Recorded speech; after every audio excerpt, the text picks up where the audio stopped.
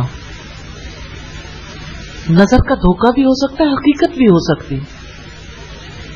ایمان گنوانے کا وہی وقت ہوتا ہے جب انسان دہشت زدہ ہو جائے، حیرت زدہ ہو جائے، صرف اعوذ باللہ پڑھ کے اللہ تعالیٰ کی پناہ میں آ جائے، سورہ الفلق اور سورہ الناس پڑھیں اور اس طرف توجہ ہی نہ کریں.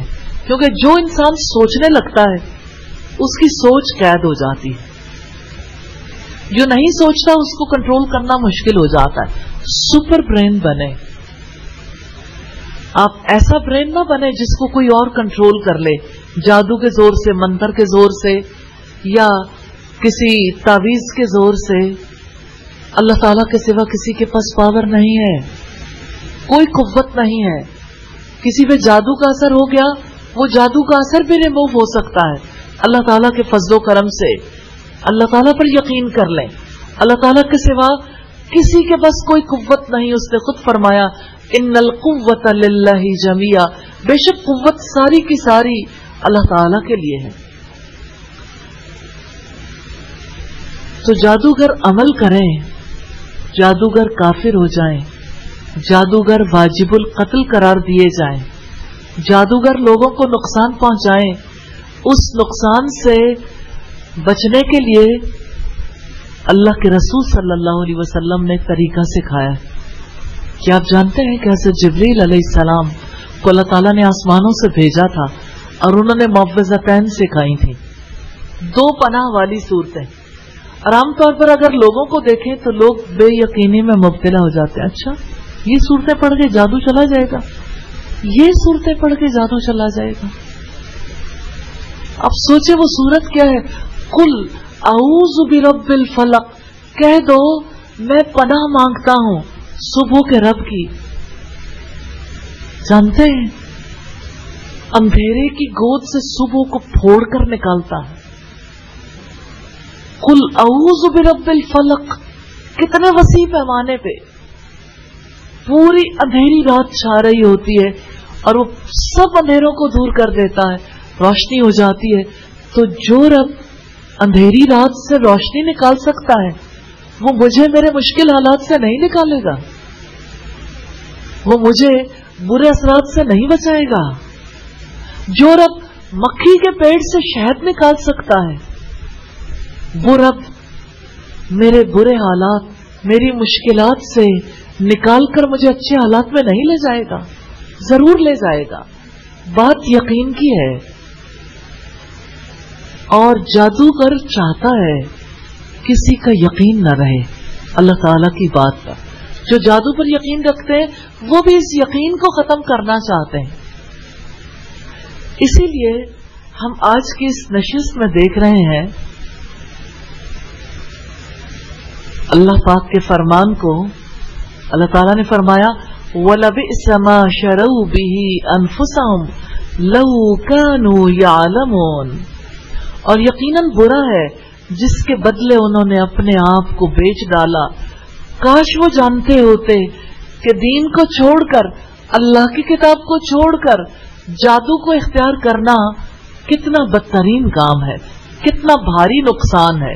کاش انہیں عظیم نقصان کا یقین ہوتا، کاش وہ رب کی نصیحتوں کو مان لیتے۔ امام مالک فرماتے ہیں جادوگر جو جادو کا عمل کرتا ہو اور کسی نے اس پر جادو کا عمل نہ کیا ہو، اس کی مثال اس شخص کی ہے جس کے بارے میں قرآن فرماتا ہے وَلَقَدْ عَلِمُوا لَمَنِ اشْتَرَاهُ مَا لَهُ فِي الْآخِرَةِ مِنْ خَلَاقٍ، حالانکہ بلا شبہ یقیناً وہ جانتے تھے کہ جس نے اس کو خریدا اس کے لیے آخرت میں کوئی حصہ نہیں۔ یہاں تک پہنچ کے ہمیں یہ دیکھنا ہے جادو کے خطرے میں کون ہوتا ہے۔ چلے میں آپ سے پوچھتی ہوں، آپ جادو کے خطرے میں ہیں؟ ہو سکتے ہیں آپ پر جادو ہو سکتا ہے؟ آپ کو یقین ہے آپ پر جادو ہو سکتا ہے؟ ہو سکتا ہے۔ ہر کوئی جادو کے خطرے میں ہے جب تک وہ رب سے دور ہے۔ جتنا کوئی انسان اپنے رب کے قریب آ جاتا ہے شیطان اتنا ہی دور چلا جاتا ہے۔ یعنی جو شخص رب سے دور ہو جاتا ہے وہ رب کی رحمت سے بھی دور ہو جاتا ہے اور رب کی لعنت کے قریب ہو جاتا ہے۔ جو شخص شیطان کے راستے پہ چلتا ہے وہ بد نصیب بن جاتا ہے، اور جو رب رحمان کی رضا کا طالب ہوتا ہے وہ اللہ تعالیٰ کے دوستوں میں شامل ہو جاتا ہے۔ رب العزت نے فرمایا الا ان اولیاء اللہ لا خوف علیہم ولا هم يحزنون الذين آمنوا وكانوا يتقون لهم البشرى في الحياة الدنيا وفي الآخرة۔ سن لو بلا شبہ اللہ تعالیٰ کے دوستوں پر نہ خوف ہے اور نہ وہ غمگین ہوں گے جو لوگ ایمان لائے اور وہ اللہ تعالیٰ سے ڈرتے تھے، ان کے لیے دنیا کی زندگی میں بھی اور آخرت میں بھی خوشخبری ہے۔ سورہ یونس کی آیات ہیں 62 سے 64۔ پہلی بات رب سے دوری ہے۔ دوسری چیز ہے آپ لوگوں میں سے کتنے لوگ ہیں جو میوزک سنتے ہیں؟ میوزک، اچھا کافی لوگ سنتے ہیں میوزک اور کافی نہیں بھی سنتے۔ آپ لوگوں میں سے کتنے لوگ ہیں جو موبائل پہ بجنے والی ٹون آرام سے سن لیتے ہیں؟ کسی کے موبائل پہ ٹون ہے تو میوزک تو سنتا ہی ہے۔ یہ غلط فہمی ہے کہ میوزک نہیں سنتے۔ جو شخص لغو باتیں سنتا ہے، گپ شپ ادھر ادھر کی فضول باتیں، جیسے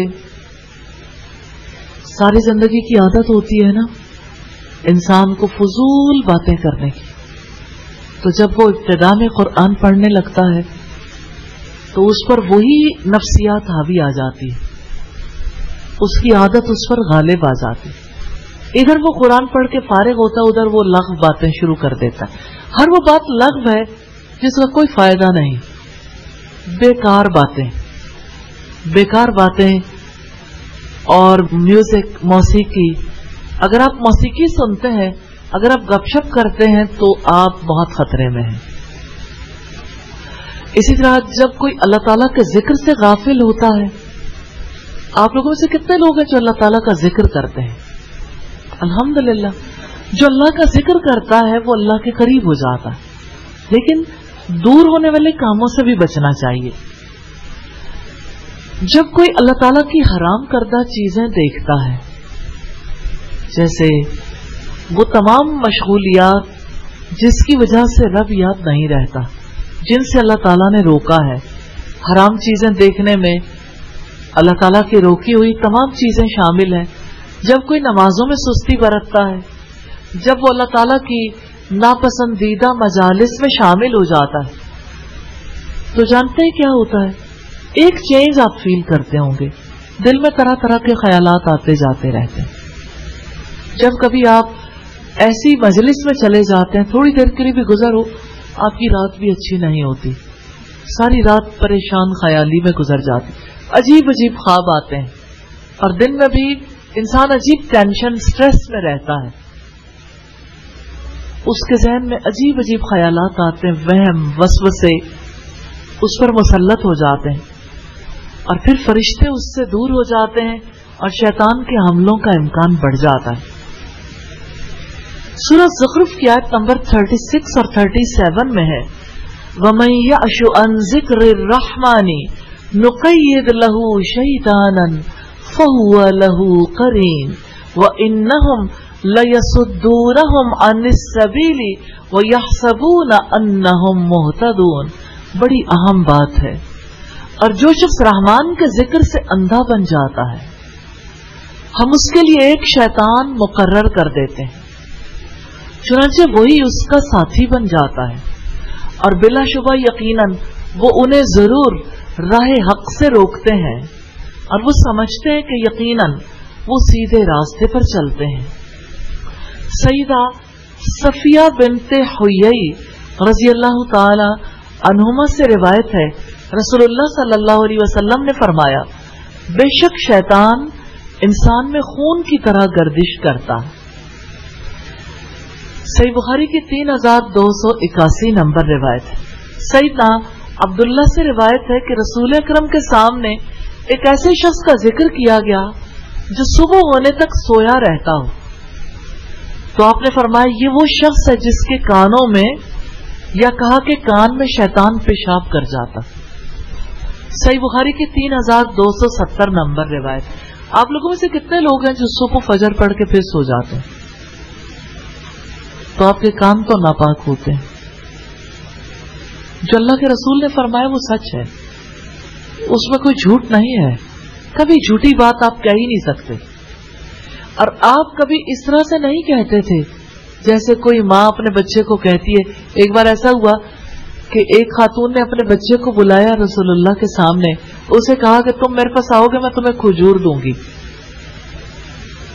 تو آپ صلی اللہ علیہ وسلم نے اس سے پوچھا تمہارے پاس کھجور ہے؟